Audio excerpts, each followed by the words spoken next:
चाहे बना ले रे रसमलाई, तो दिल में बसा ले रे गोरिया। आना बन जा मोर छेना मिठाई, मोर मन के बंजर तय मंदाकिनी। हाय रे हाय रे हाय रे हाय रे हाय रे मोर चासनी। हाय रे हाय रे हाय रे हाय रे हाय रे मोर चासनी। मीठा मीठा बोली तोर लागे श्रीखंड, मैं तोर चमचम तै मोर कलाकंद। मीठा मीठा बोली तोर लागे श्रीखंड, मैं तोर चमचम तै मोर कलाकंद। आना करब माया दुनो रे मना हनीमून। हाय रे हाय रे हाय रे हाय रे हाय रे मोर गुलाब जामुन। हाय रे हाय रे हाय रे हाय रे हाय रे मोर गुलाब जामुन।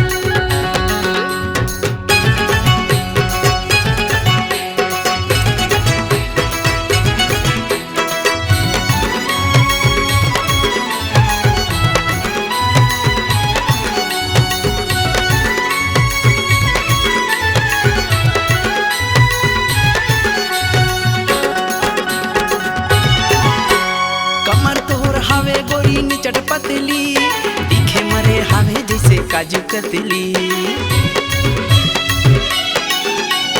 चंदे खटुराते हम लंगूर के, मन मातुर फुटे लड्डू मोती चूर के। हाँ मन मातुर फुटे लड्डू मोती चूर के। तोला देख के दिल करे मोर शायरी। हाय रे हाय रे हाय रे हाय रे हाय रे मोर रसमाधुरी। हाय रे हाय रे हाय रे हाय रे हाय रे मोर रसमाधुरी।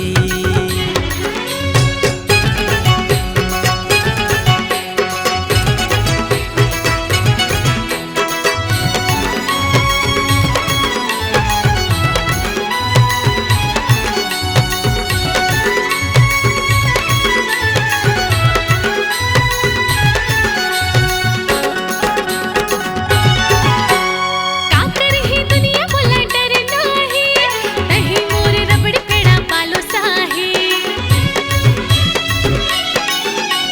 रूप तोर हावे गोरी जैसे मिल्क केक, दही मोर काजू बर्फी मोर डहर देख। दही मोर काजू बर्फी मोर डहर देख। तोर माया के खवादर मुला रसगुल्ला। हाय रे हाय रे हाय रे हाय रे हाय रे मोर गुलाब जामुन। हाय रे हाय रे हाय रे हाय रे हाय रे मोर चासनी। मोला बना ले रे सोन पापड़ी, चाहे बना ले रे रसमलाई, तोर दिल में बसा ले रे गोरिया। आना बन जा मोर छेना मिठाई, मोर मन के बंजर तय मंदाकिनी। हाय रे हाय रे हाय रे हाय रे हाय रे मोर चासनी। हाय रे हाय रे हाय रे हाय रे हाय रे मोर चासनी। मीठा मीठा बोली तोर लागे श्रीखंड, मैं तोर चमचम तै मोर कलाकंद। मीठा मीठा बोली तोर लागे श्रीखंड, मैं तोर चमचम तै मोर कलाकंद। आना करब माया दुनो रे मना हनीमून। हाय रे हाय रे हाय रे हाय रे हाय रे मोर चासनी। हाय रे हाय रे हाय रे हाय रे हाय रे मोर चासनी। हाय रे हाय रे हाय रे हाय रे हाय रे मोर चासनी।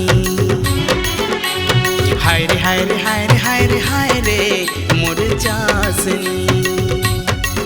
मोर चासनी मोर चासनी।